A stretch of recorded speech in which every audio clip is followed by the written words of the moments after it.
Hi, I'm Heidi Lish, integrative dietitian, and I'm here to talk to you about the myth that going to a whole foods low sugar diet should be simple.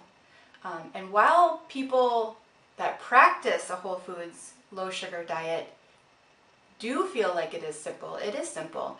I think that if you are the person that is potentially skipping meals, having chips to hold you over, if you have huge sugar cravings, if you eat out half of the time, that for you it might be an 18-month process of going from what you're currently practicing to a more whole foods, low sugar diet. And there's a few reasons why that is.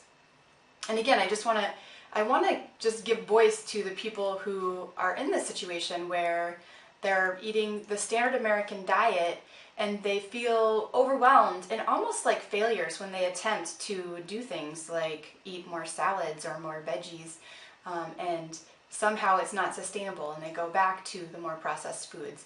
It's sad that they feel like failures, and I think it's not that they're failures, it's that they weren't prepared. And here's why. In my opinion, and I'm working with people, real people, we need the right kitchen tools. Often when you start out, you don't have some of the top time savers in the kitchen, like a crock pot or a steamer or a garlic press, as simple as that sounds, or a shredder.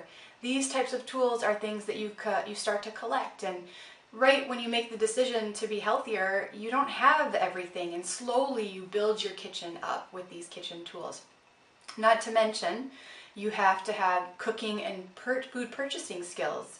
These are also something you don't get overnight. It might take you a good 6 months to figure out where do you shop for the best deals on Whole Foods, and do you have to go online to get certain ingredients, and what skills are you lacking? Do you know how to use a chef's knife? I mean, knowing how to use a chef's knife could take you from,